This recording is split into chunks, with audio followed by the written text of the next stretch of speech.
Hello students, मैं doctor Dinesh Kumar आप सभी लोगों का फिजिक्स हाईवेज में एक बार फिर से हार्दिक स्वागत करता हूं। फिजिक्स हाईवेज एक ऐसा चैनल है जो सभी स्टूडेंट्स को फ्री में एजुकेशन प्रोवाइड करता है। तो स्टूडेंट्स अभी तक इस चैनल को सब्सक्राइब नहीं किया, सब्सक्राइब कर लें, साथ ही नोटिफिकेशन का बेल आइकन प्रेस कर लें, जिससे इसी तरह के वीडियोज़ का नोटिफिकेशन सबसे पहले आपको मिलता रहे। और इस चैनल को अपने दोस्तों में भी शेयर करें, जिससे वे लोग भी इससे लाभ ले सकें। तो स्टूडेंट्स, आज हम लोग जो है कि एक रिनाउंड टॉपिक को स्टार्ट करेंगे। यह टॉपिक जो है कि बहुत ही फेमस टॉपिक है, जो साइंस में स्टार्टिंग से ही पढ़ाया जाता है, और वह है न्यूटन्स लॉ ऑफ मोशन। और न्यूटन्स के जो है कि तीन जो है कि लॉ होते हैं, जिसको हम बोलते हैं Newton's first law of motion, Newton's second law of motion and Newton third law of motion. तो तीन लॉ होते हैं, फर्स्ट, सेकेंड एंड थर्ड। तो ये जो लॉ है न्यूटन्स के, यह जो है किसी भी ऑब्जेक्ट के मोशन को क्या करते हैं, डिस्क्राइब करते हैं। मोशन मीन्स कोई भी ऑब्जेक्ट वो या तो रेस्ट में है या फिर मूव कर रहा है यूनिफॉर्म वेलोसिटी से या फिर नॉन यूनिफॉर्म वेलोसिटी से। इसकी जो है कि जानकारी जो है कि हमें न्यूटन्स के जो मोशन के लॉ है उससे जो है कि हमें मिलती है। तो न्यूटन्स का जो भी लॉ है उसमें हमें दो फैक्टर्स इसमें आते हैं, जो सबसे इम्पॉर्टेंट फैक्टर्स हैं या दो इम्पॉर्टेंट फिजिकल पैरामीटर्स हैं जिसको हम कहते हैं, वे हैं फोर्स और दूसरा क्या है, मोमेंटम। तो फोर्स और मोमेंटम जो है कि इन दोनों ही फिजिकल क्वांटिटी का जो है कि यूज होता है इसमें। तो इससे जो है कि हमें जो है कि जो न्यूटन्स के लॉ है उसको हम इजीली डिस्क्राइब करते हैं। तो आइए पहले बात कर लेते हैं फोर्स के बारे में। फोर्स क्या होता है, कोई भी ऑब्जेक्ट ले लें, मान लीजिए यही ऑब्जेक्ट है, यहाँ पर ये रखा हुआ है, इस तरह से हाथ में है। अब इस पर जो है कि हम इसको इस तरह से खींचें या फिर इस तरह से इसको इधर धक्का दें, तो इसको जो है कि जिस कंपोनेंट से या जिस फैक्टर से, जिस कारक से इसको हम इधर खींच रहे हैं या फिर धक्का दे रहे हैं, इसी फैक्टर को जो है कि हम क्या बोलते हैं, फोर्स बोलते हैं। तो ऐसा जो फैक्टर जो कि एक्सटर्नल होता है, किसी भी ऑब्जेक्ट के अंदर नहीं प्रेजेंट होता है, वो एक्सटर्नली जो है कि वर्क करता है। तो वह फैक्टर जिससे कोई भी ऑब्जेक्ट को हम या तो पुश करते हैं या फिर पुल करते हैं। तो धक्का देना है या फिर उसको खींचना है, जो है कि उस पर जिस कारक से, जिस फैक्टर से होता है, उसी को हम क्या बोलते हैं, फोर्स बोलते हैं। और फोर्स जो है कि एक एक्सटर्नल फैक्टर होता है, और यह फिजिकल क्वांटिटी है जिसको हम मेजर कर सकते हैं। और यह एक तरह से जो होती है वेक्टर क्वांटिटी होती है, फिजिकल एंड वेक्टर क्वांटिटी। इसका मैग्नीट्यूड और डायरेक्शन दोनों होता है। तो फोर्स को हम कैपिटल एफ से डिनोट करते हैं, और कैपिटल एफ से डिनोट करेंगे, और इसके वेक्टर फॉर्म को दिखाने के लिए इसको हम क्या करते हैं, एरो से रिप्रेजेंट करते हैं, एरो दिखाते हैं। तो ये हो गया फोर्स। दूसरी क्वांटिटी है मोमेंटम। तो मोमेंटम जो होता है वह जो है कि कोई भी ऑब्जेक्ट यदि मूव कर रहा है किसी पर्टिकुलर वेलोसिटी से, तो उस वेलोसिटी का मास के साथ जब हम मल्टीप्लिकेशन करते हैं तो उसको जो है कि हम मोमेंटम बोलते हैं, जिसको जो है कि हम पी से क्या करते हैं, डिनोट करते हैं, स्मॉल पी से। और ये मोमेंटम भी क्या होता है, वेक्टर क्वांटिटी होता है। तो ये पी इक्वल हो जाएगा ये इंटू वी भी क्या है, वेक्टर है, वेलोसिटी, और यह जो है मास है। मास जो होता है ये स्केलर होता है, और वेलोसिटी क्या होता है, वेक्टर होता है। स्केलर और वेक्टर का जब प्रोडक्ट लेते हैं तो यह जो क्वांटिटी आती है मोमेंटम, ये क्या होता है, वेक्टर होता है, और इसका जो डायरेक्शन होता है वो वेलोसिटी के डायरेक्शन में होता है। तो वेलोसिटी यहाँ पर आगे तो वेलोसिटी की बात करते हैं। तो वेलोसिटी जो होती है ये भी वेक्टर क्वांटिटी है, और यह जो बताता है कि कोई भी ऑब्जेक्ट का जो डिस्प्लेसमेंट है वह टाइम के रेस्पेक्ट में किस तरह से चेंज हो रहा है। तो वेलोसिटी जो होती है यह जो होता है rate of change of displacement, इसको हम d vector r upon d t से क्या करते हैं, डिनोट करते हैं। तो यह रिप्रेजेंट करता है डी कि एक small time interval D T में जो ऑब्जेक्ट है कितना जो है कि डिस्प्लेस हो रहा है, उसके बीच का डिस्प्लेसमेंट क्या है इस गिवन टाइम के लिए। तो इसी के रेट को हम वेलोसिटी से क्या करते हैं, एक्सप्रेस करते हैं, वेलोसिटी के फॉर्म में हम करते हैं। दूसरा चीज आता है एक्सेलरेशन। एक्सेलरेशन जो होता है इसको हम ए से डिनोट करते हैं, और यह एक्सेलरेशन जो होता है यह rate of change of velocity होता है। वेलोसिटी जो है कि टाइम के साथ किस तरह से चेंज हो रही है, इसका रेट जो होगा वो एक्सेलरेशन के फॉर्म में हम जो एक्सप्रेस करते हैं। तो यह जो एक्सेलरेशन है ये भी क्या होता है, वेक्टर क्वांटिटी होती है। इसका जो डायरेक्शन होता है, वेलोसिटी किस डायरेक्शन में चेंज हो रही है उस डायरेक्शन में होता है। मीन्स यदि वेलोसिटी में चेंज पॉजिटिव है तो ये जो है कि बताएगा कि एक्सेलरेशन जो है वह इंक्रीज कर रहा है, पॉजिटिव डायरेक्शन में है, और यदि यह डिक्रीज कर रहा है तो इसका मतलब क्या होती है, अपोजिट डायरेक्शन में है, मीन्स इसमें डिक्रीज हो रहा है, तो वो एक्सेलरेशन मोशन के अपोजिट साइड में दिखाएगा। तो इस तरीके से जो है कि हमारे पास जो फोर्स, मोमेंटम, वेलोसिटी, एक्सेलरेशन, ये फैक्टर फिजिकल क्वांटिटीज हो गई जिसकी हेल्प से हम न्यूटन्स के लॉ को क्या करते हैं, डिस्क्राइब कर सकते हैं। अब इसमें एक और चीज आता है आर, जिसको डिस्प्लेसमेंट बोलते हैं, डिस्प्लेसमेंट। तो यह डिस्प्लेसमेंट जो होता है, कोई ऑब्जेक्ट है यहाँ पर ए, और यहाँ से यह मूव करके डी पर पहुँच जाता है, तो यहाँ और यहाँ के बीच का जो डिस्टेंस होगा, लीनियर डिस्टेंस, इसी को हम बोलते हैं डिस्प्लेसमेंट। कितना डिस्प्लेस हुआ object from point A to point B, इसी के बीच के गैप को, इसी के बीच के डिस्टेंस को ही हम डिस्प्लेसमेंट बोलते हैं। डिस्प्लेसमेंट जो है कि वेक्टर क्वांटिटी है, तो वह डायरेक्शन के साथ होगी कि यह किस डायरेक्शन में डिस्प्लेस हुआ है। तो यह डिस्प्लेसमेंट भी हमें जो है कि यहाँ पर जरूरी होता है। तो ये जो है क्लास 9th में या उससे पहले भी चीज़ें बताई जाती हैं, तो इसका जो है कि हम लोग डिटेल डिस्कशन नहीं करेंगे, बस इसका हम इतना ही डिस्कशन करेंगे। इसके बाद जो है कि हम लोग स्टार्ट करेंगे Newton's first law of motion को। तो Newton's first law of motion का क्या स्टेटमेंट है, इसको हम लोग देखने से पहले इसका जो मीनिंग है वह जो है कि हम लोग पहले देख लेते हैं।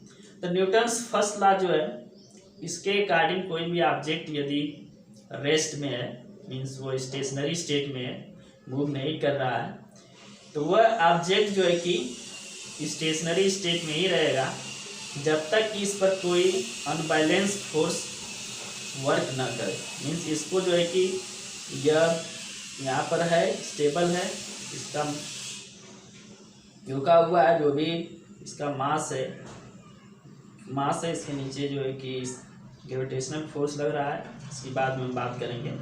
और ये हाथ की उंगलियों के बीच में, फिंगर्स के बीच में रुका हुआ है, तो ये ऊपर की तरफ इस तरह से रुका है, इसका बाहर जो है कि नीचे की तरफ है।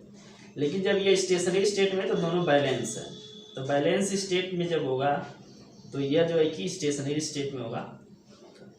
तो जब तक यह बैलेंस है, इस पर फोर्स है, बैलेंस फोर्स लग रहा है, तब तक ये क्या होगा, स्टेशनरी स्टेट में होगा। जब इस पर अनबैलेंस एक्सटर्नल फोर्स या एजेंसी कोई काम करेगी, वर्क करेगी, तब इसका जो है कि जो पोजीशन है वो क्या होगा, चेंज होगा, या फिर नीचे जाएगा या फिर ऊपर जाएगा। इसी तरह से कोई ऑब्जेक्ट यदि ये इस तरह से मूव कर रहा है यूनिफॉर्म वेलोसिटी से, तो यह जो है कि यूनिफॉर्म वेलोसिटी से मूव करेगा जब तक कि इस पर कोई अनबैलेंस फोर्स न लगाए। मीन्स यदि इस तरह से रुका हुआ है तो ये इधर एक फोर्स लग रहा होगा, एक इधर बैलेंस है, ये रुका हुआ है, या फिर ये एक यूनिफॉर्म वेलोसिटी से मूव कर रहा है तो इधर जो फोर्स है और इधर का जो फोर्स वो बैलेंस है, तभी वो जो है कि एक पार्टिकुलर वेलोसिटी से मूव कर रहा है। यदि यह फोर्स अनबैलेंस हो जाए, मीन्स या तो इधर का फोर्स जो है कि इंक्रीज कर जाए तो ये इसकी वेलोसिटी जो है चेंज हो जाएगी, कम हो जाएगी, स्लो हो जाएगा, और इधर का जो फोर्स इंक्रीज कर जाता है तो ये क्या हो जाएगी, फास्ट मूव करने लगेगी, तो इसका जो मोशन होगा वो क्या हो जाएगा, चेंज हो जाएगा। और इसमें ये भी कहा गया है इसका, और इसमें एक चीज़ है कि ये मूव करेगी यूनिफॉर्म या फिर रेस्ट में रहेगी। यदि ये मूव करेगी तो ये स्ट्रेट लाइन में मूव करेगी, ऐसा नहीं होगा कि ये इस तरह से जिगजैग करते हुए मूव करेगी। यदि मूव कर रही है यूनिफॉर्मली तो स्ट्रेट लाइन में ही मूव करेगी, जब तक कि इधर से इस तरह से फोर्स न लगे, इधर से इस तरह से इसका पाथ चेंज ना करे, या फिर इधर से फोर्स लग करके इसके पाथ को इधर न चेंज करे, तब तक जो है कि ये स्ट्रेट लाइन में ही मूव करेगा। तो आइए इसका साइंटिफिक जो स्टेटमेंट है वो कैसे इसको लिखेंगे। यदि एग्जाम में आता है तो आपका पूछा जाएगा कि न्यूटन्स लॉ ऑफ मोशन के बारे में लिखिए, तो आप लिखेंगे कि there are 3 Newton's law of motion which are as follows.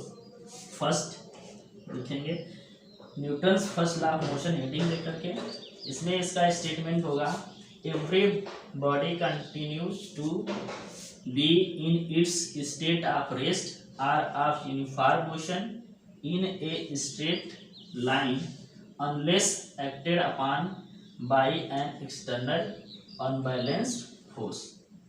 तो कोई भी ऑब्जेक्ट है, कोई भी ऑब्जेक्ट ले लें, अब यह ऑब्जेक्ट जो है रेस्ट में है तो यह तब तक रेस्ट में रहेगा जब तक कि इस पर कोई अनबैलेंस्ड फोर्स न लगा दे। इसको अनबैलेंस करने के लिए जब तक कोई फोर्स नहीं लगेगा तब तक जो है कि इसमें इसके जो स्टेट है रेस्ट का वो चेंज नहीं होगा, यानी यह मोशन में तब तक नहीं आएगा जब तक कि कोई एक्सटर्नल फोर्स वर्क न करे। तो फोर्स का मतलब क्या हुआ, किसी भी ऑब्जेक्ट को या तो खींचना या फिर उसको धक्का देना, पुश करना या पुल करना, फोर्स का फॉर्म है। तो इसको जब तक हम इधर या फिर इधर की तरफ नहीं धक्का देंगे, एक तरफ खींचेंगे नहीं या फिर इधर की तरफ धक्का नहीं देंगे, तब तक जो है कि इसके स्टेट में कोई चेंज नहीं आएगा, यह रेस्ट का होगा। इसी तरह से मान लीजिए हमारे पास कोई जो है कि कार है, यह जो है कि यूनिफॉर्मली क्या कर रही है, मूव कर रही है इधर, तो यह यूनिफॉर्मली मूव कर रही है, तो इसका जो यूनिफॉर्म मूव करने का जो वेलोसिटी है, यूनिफॉर्म स्टेट जो है, यह तब तक चेंज नहीं होगा जब तक कि इस पर हम कोई एक्सटर्नल फोर्स जो है कि न लगाएं इस डायरेक्शन में, इस डायरेक्शन में मतलब पुश न करें, और इधर की तरफ इसको जब तक जो कि हम इधर यह जो पुल और ये हो जाएगा फोर्स लगेगा इधर की तरफ, ये पुश हो जाएगा। तो जब तक हम इसको पुल या पुश नहीं करेंगे तब तक जो है कि इसका स्टेट जो है चेंज नहीं होगा, ये यूनिफॉर्म मोशन ही करता रहेगा, और यह मोशन जो होगा वो क्या होगा, एक स्ट्रेट लाइन होगा। ठीक है, मीन्स इसका यदि हम पाथ ड्रा करें तो ये इस तरह से होगा, इस तरह से यूनिफॉर्मली मूव करेगा, न कि इस तरह से मूव करेगा। ठीक है, तो ये हो गया फर्स्ट लॉ ऑफ मोशन। इसको जो है कि हम लोग बोलते हैं लॉ ऑफ इनर्शिया, इसको हम और भी बोलते हैं लॉ ऑफ इनर्शिया, इसको लॉ ऑफ इनर्शिया भी बोलते हैं। गैलीलियो ने इसको दिया था first law of law of inertia को हम गैलीलियो का लॉ भी बोलते हैं। और इसमें जो है कि उन्होंने ये बताया था कि कोई भी ऑब्जेक्ट है वो अपने प्रेजेंट स्टेट में ही रहने का प्रयास करता है, उसके स्टेट में जो चेंज होता है उसका वो क्या करता है, रजिस्ट करता है, अपने प्रेजेंट स्टेट को चेंज नहीं करना चाहता है जब तक कि उस पर कोई जो है कि एक्सटर्नल फोर्स न लगाए। तो एक्सटर्नल फोर्स लगाने का मतलब क्या है कि उसको हम फोर्स कर रहे हैं कि वो उसका जो स्टेट है वो चेंज हो जाए। तो इस तरीके से यह जो लॉ है फर्स्ट लॉ ऑफ मोशन, वह जो है कि लॉ ऑफ इनर्शिया को भी क्या करता है, एक्सप्लेन करता है। तो इसको हम लॉ ऑफ इनर्शिया भी बोलते हैं। तो स्टूडेंट्स आइए बात करते हैं Newton second law of motion के बारे में। तो न्यूटन्स के फर्स्ट लॉ ऑफ मोशन में हमने देखा कोई भी ऑब्जेक्ट यदि वो रेस्ट में है तो वो रेस्ट में ही रहता है जब तक कि उस पर हम कोई एक्सटर्नल फोर्स न अप्लाई करें, या फिर कोई ऑब्जेक्ट यूनिफॉर्म मोशन में है तो वो यूनिफॉर्म मोशन में ही रहता है जब तक कि उस पर कोई एक्सटर्नल फोर्स न अप्लाई करें। यदि मान लेते हैं कि हमने कोई एक्सटर्नल फोर्स अप्लाई किया, ठीक है, एक्सटर्नल फोर्स जब हम अप्लाई करेंगे तो ऑब्जेक्ट है वो क्या करेगा, मूव करेगा, मोशन में आ जाएगा। मोशन में आएगा तो उसमें एक वेलोसिटी होगी, और कोई भी ऑब्जेक्ट है तो उस ऑब्जेक्ट का एक फाइनाइट मास होगा। तो इसका मतलब ये हुआ कि जब ऑब्जेक्ट मोशन में होगा तो उसमें क्या होगा, एक मोमेंटम जनरेट होगा, और वो मोमेंटम क्या होगा, मास इनटू वेलोसिटी के इक्वल होगा। तो यह जो फोर्स है जिसकी वजह से हमें वेलोसिटी मिल रही है, तो यह फोर्स को यदि हम चेंज करते हैं तो यह जो फोर्स चेंज होगा,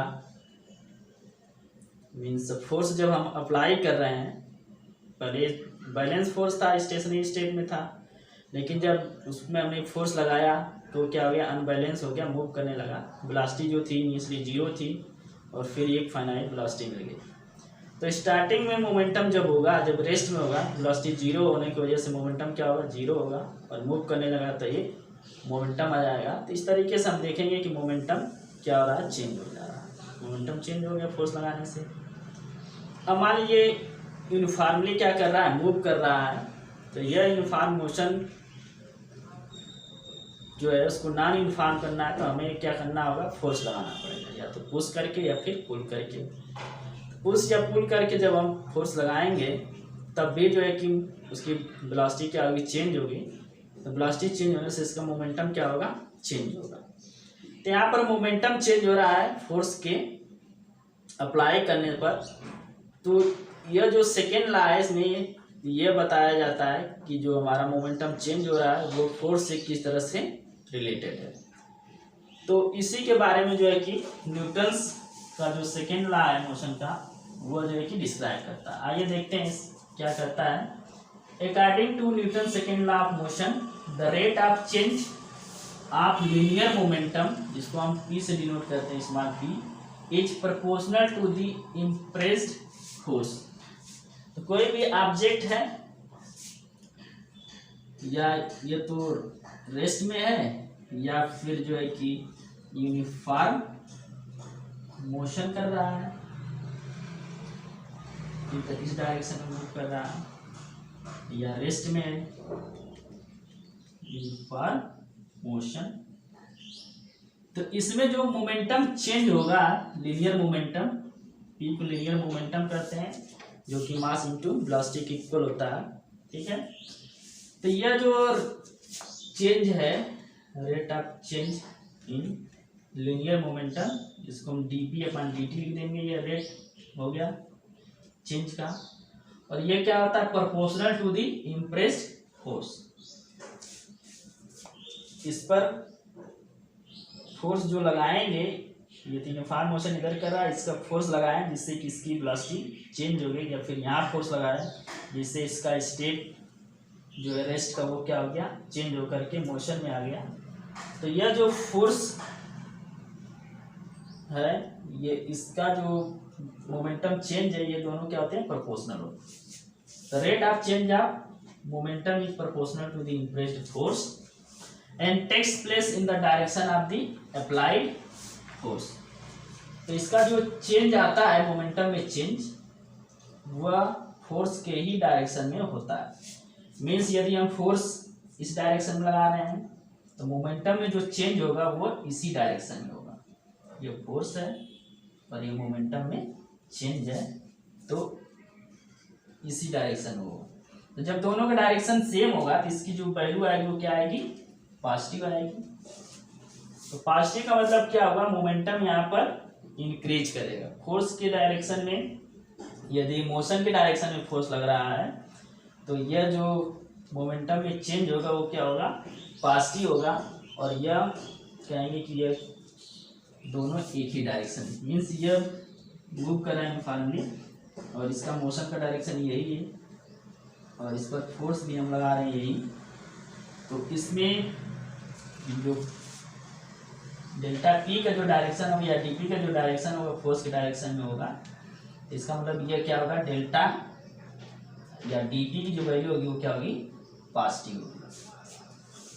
अब यहाँ पर मान लीजिए फोर्स जो है कि इधर लगा रहे हैं, दूसरा फोर्स इधर है। तो यहाँ पर जो फोर्स होगा यह इसके डायरेक्शन में होगा।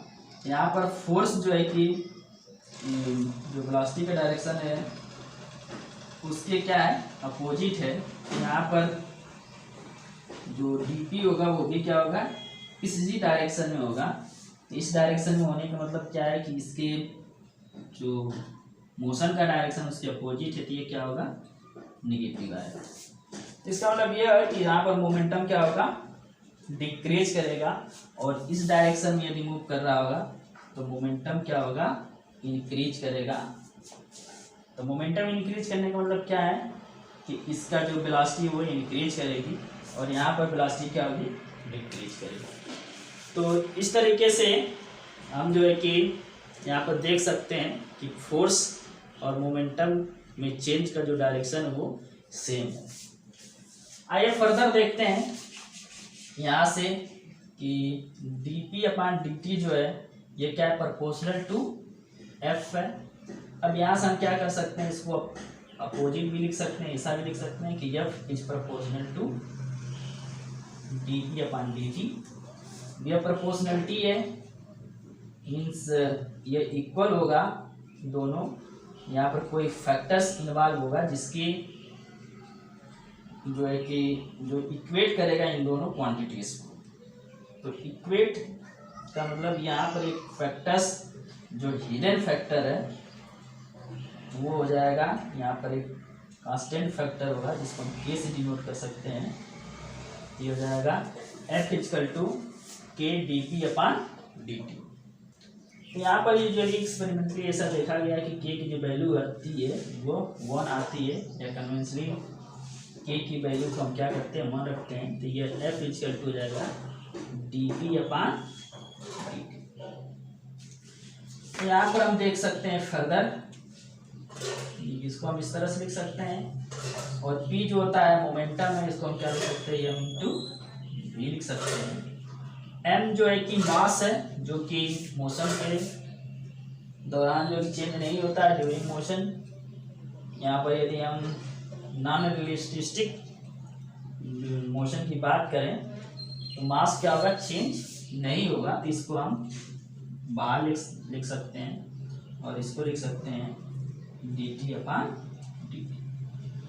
तो dv/dt हो गया ये हो गया f = तो यहाँ से dv/dt की जो वैल्यू है वो एक्सेलरेशन के बराबर होती है। तो इसको हम लिख सकते हैं f = m × a। तो यहाँ से सेकेंड लॉ ऑफ मोशन से हमें एक फार्मूला मिलता है जो कि f = m × a होता है। फोर्स जो है कि जो ऑब्जेक्ट है उसके एक्सेलरेशन इनटू मास के क्या होता है, प्रोपोर्शनल होता है। यदि हमें ऑब्जेक्ट का मास पता है और वह किस रेट से इसकी वेलोसिटी चेंज हो रही है या उसका एक्सेलरेशन क्या है, उससे जो है कि हम पता कर सकते हैं कि उस पर एक्सटर्नल जो फोर्स हमने अप्लाई किया है वह कितना अप्लाई किया है। या फिर हम जो है कि ये भी बता सकते हैं कि हम कितना फोर्स लगा रहे हैं तो कितना उसके वेलोसिटी में चेंज आएगी या फिर उसका एक्सेलरेशन कितना होगा। तो इस तरीके से जो है कि हम इसको देख सकते हैं। तो यहाँ पर जो सेकेंड लॉ ऑफ मोशन है इससे हम फर्स्ट लॉ को भी हम क्या कर सकते हैं, डिराइव कर सकते हैं। यदि मान लीजिए कोई ऑब्जेक्ट रेस्ट में है, तो रेस्ट में होने का मतलब क्या है, उसका एक्सेलरेशन क्या है, 0 है। रेस्ट में है इसका मतलब एक्सेलरेशन इज 0। या फिर वो यूनिफॉर्म मोशन में है, यूनिफॉर्म मोशन मतलब इसकी वेलोसिटी में कोई चेंज नहीं हो रहा है, इसका मतलब एक्सेलरेशन भी क्या है, 0 है। यूनिफॉर्म मोशन दोनों ही केस में क्या होगा, ये 0 होगा तो यह क्या आ जाएगा, 0 होगा। मीन्स उस पर कोई एक्सटर्नल फोर्स वर्क नहीं करेगा, और एक्सटर्नल फोर्स वर्क नहीं करेगा तो उसका स्टेट जो है वो चेंज नहीं होगा। इस तरीके से फर्स्ट लॉ को हम यहाँ से देख सकते हैं। ठीक है, तो स्टूडेंट्स आइए अब बात करते हैं Newton's third law of motion के बारे में। ये दो ऑब्जेक्ट्स के मोशन को क्या करता है, डिस्क्राइब करता है। मीन्स यदि दो ऑब्जेक्ट हैं, वह दोनों ऑब्जेक्ट क्या हो, इंटरेक्ट कर रहे हैं एक दूसरे से, तो उस पर जो फोर्स का नेचर होगा वह कैसा होगा, यह जो है कि इस लॉ से हम जान सकते हैं। तो इस लॉ को हम एक्शन एंड रिएक्शन का लॉ भी बोलते हैं। तो आइए देखते हैं इसमें क्या होता है। Newton's third law of motion, to every action there is equal and opposite reaction. तो इसका मतलब क्या है, कोई भी एक्शन आप लेते हैं, उस एक्शन के विपरीत जो है कि एक जो है कि रिएक्शन हमेशा जो है कि काम करता है या रिएक्शन होता है। जैसे मान लीजिए दो लोग हैं, एक छोटा बच्चा है, एक जो है कि बड़ा आदमी है।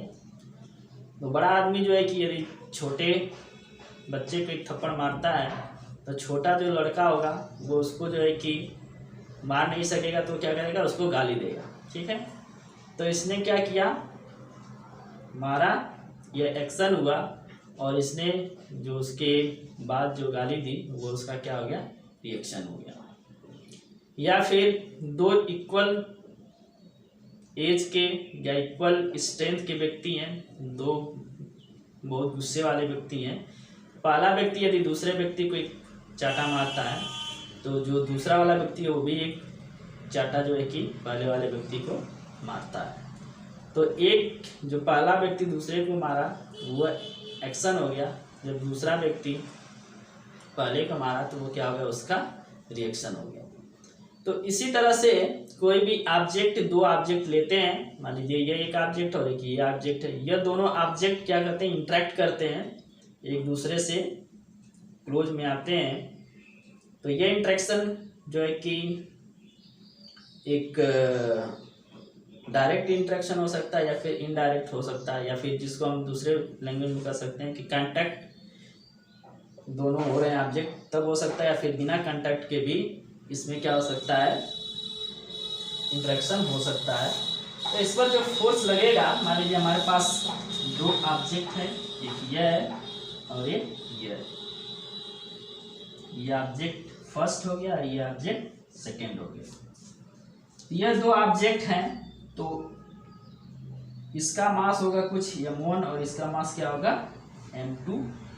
तो यह दोनों मास हैं, तो हमें एक दूसरा नियम बताया गया होगा या जानते होंगे, या फिर बताया जाएगा अगले क्लासेस में। तो इसमें जो है कि ये है ग्रेविटेशनल, न्यूटन्स ग्रेविटेशनल लॉ। तो ग्रेविटेशन फोर्स क्या करता है, हमेशा वर्क करता है दो ऑब्जेक्ट के बीच में। तो इसमें क्या होता है कि ये फर्स्ट बॉडी जो है कि सेकेंड बॉडी को क्या करता है, एक फोर्स लगाती है। उसी तरह से जो सेकेंड बॉडी है वो फर्स्ट बॉडी को क्या करती है, फोर्स लगाती है। एक फोर्स है इधर की तरफ, जिसको हम F12 बोल रहे हैं। तो यह जो फोर्स है, यह जो है कि ऑब्जेक्ट 1 पर जो है कि ऑब्जेक्ट 2 के द्वारा जो है कि लगाया गया फोर्स है। तो यह ऑब्जेक्ट क्या कर रहा है, अपनी तरफ अट्रैक्ट कर रहा है, जिसको यह फोर्स इधर की तरफ लगा। तो यह F12 इसको हमने डिनोट किया। और दूसरा फोर्स जो है कि लगेगा ऑब्जेक्ट 2 पर ड्यू टू ऑब्जेक्ट F1 जिसको हम डिनोट कर रहे हैं F21 से। तो यह जो फोर्स है ग्रेविटेशनल लॉ के कारण यदि हम इसको कैलकुलेट करेंगे तो यह फोर्स और यह फोर्स का जो मैग्नीट्यूड होगा वो क्या आएगा, सेम आता है, वो होता है G m1 m2 अपान r स्क्वायर। r क्या है, इनके बीच का डिस्टेंस है, इसके न्यूक्लियस और इसके न्यूक्लियस के बीच का डिस्टेंस r स्क्वायर है। तो यह फोर्स हो जाएगा F। ठीक है, ऐसा होता है, आगे पढ़ा जाएगा। तो यहाँ पर जो फोर्स लग रहा है F12 या फिर F21, दोनों में m1 m2 आएगा, r भी आएगा, लेकिन इसमें जो डायरेक्शन है वो क्या है, अपोजिट है। यह फोर्स जो है इसकी तरफ है और यह फोर्स जो है कि इसकी तरफ है। तो यह फोर्स का मैग्नीट्यूड क्या है, इक्वल है, लेकिन डायरेक्शन क्या है, अपोजिट है। तो इसका मतलब यह हुआ कि यह इस पर फोर्स लगा रहा है जिसको हम एक्शन बोल सकते हैं, और यह इस पर लगा रहा है जिसको हम रिएक्शन बोल सकते हैं।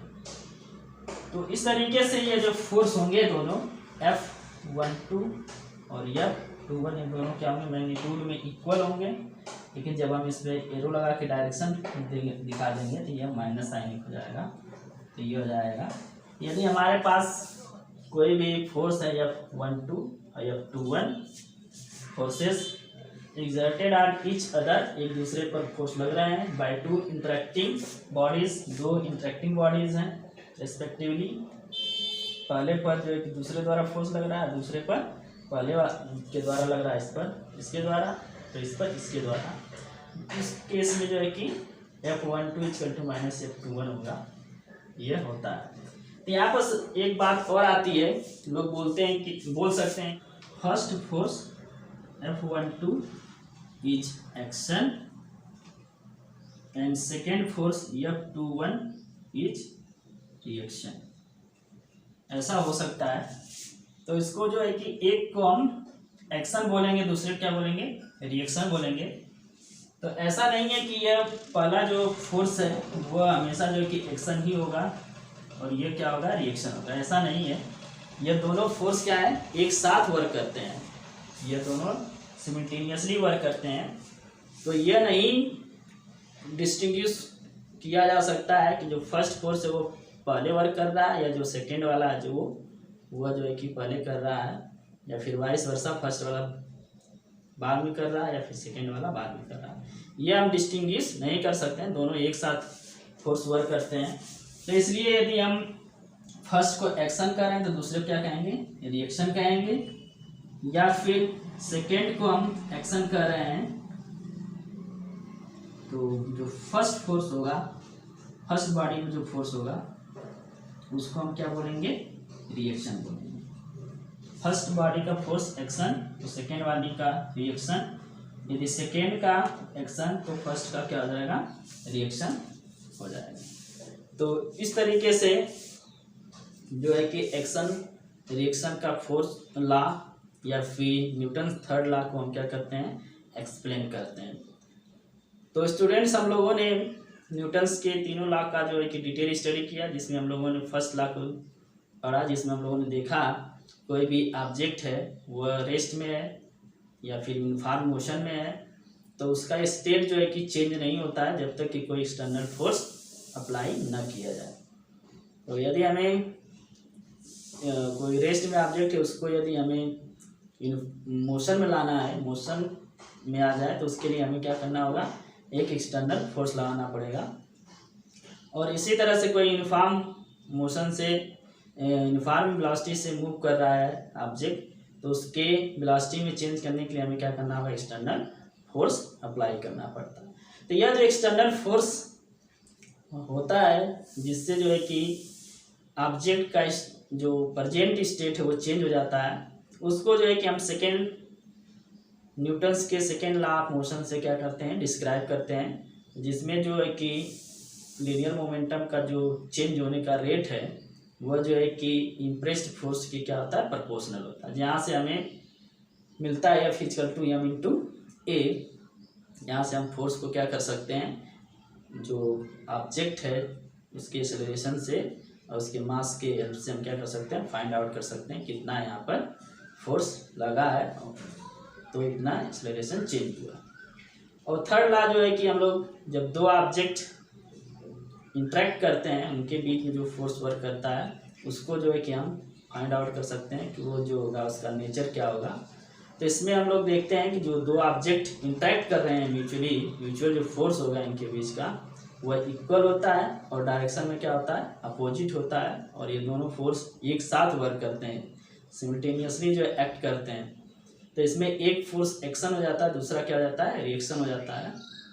और इसके अपोजिट जब सेकेंड एक्शन हो जाएगा तो जो पहला होगा वो क्या हो जाएगा रिएक्शन हो जाएगा। तो स्टूडेंट्स इस तरह से ये जो टॉपिक था पूरा न्यूटन्स लॉ ऑफ मोशन ये पूरा कंप्लीट हो जाता है। तो ये जो टॉपिक है एक बहुत ही रिनाउंड टॉपिक है जो कि बहुत जगह पर अलग अलग प्लेटफॉर्म पर इसको सर्च किया जाता है। यूट्यूब पे इस समय बहुत ही हाईलाइटेड टॉपिक बना हुआ है। इस पर हमने एक शॉर्ट वीडियो बनाया था न्यूटन्स लॉ ऑफ मोशन पर जो कि बहुत ही इस समय चल रहा है। तो हमने सोचा है कि इस पर एक डिटेल वीडियो बनाते हैं जिससे कि और लोग जो है कि डिटेल में इसको जान सकें। तो आई होप यह जो कंसेप्ट था वो आपको समझ में आ गया होगा। तो स्टूडेंट्स अभी तक इस चैनल को सब्सक्राइब नहीं किया सब्सक्राइब कर लें और नोटिफिकेशन का बेल आइकन प्रेस कर लें जिससे जैसा मिलते रहे वीडियो का। और अभी तक इस चैनल को अपने दोस्तों में शेयर नहीं किया तो अपने दोस्तों में शेयर करें जिससे वे लोग भी इससे लाभ ले सकें। और इस वीडियो को लाइक कर लें। इस वीडियो में इतना ही, तब तक के लिए धन्यवाद। जय